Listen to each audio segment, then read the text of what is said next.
کہاں سے لاؤ گے ایسی ہستی، کہاں سے لاؤ گے ایسا نبی؟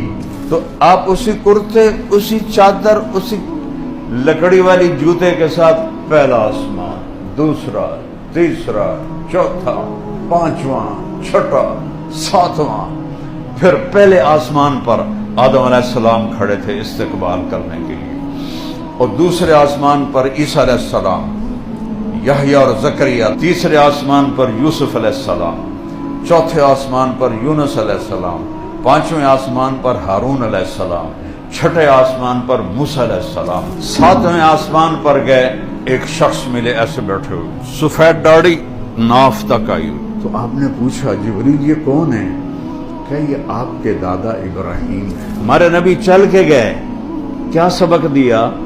کہ بیٹا خاتم الانبیاء بھی ہو تو باپ کے پاؤں چھونے پڑیں گے۔ جب آپ قریب آئے نا تو ابراہیم علیہ السلام اٹھے، کہنے کہ میرا بیٹا آ گیا، ویسے ان کو سینے سے لگایا، ان کا ماتھا چوما، اس سے اوپر سدرۃ المنتہا۔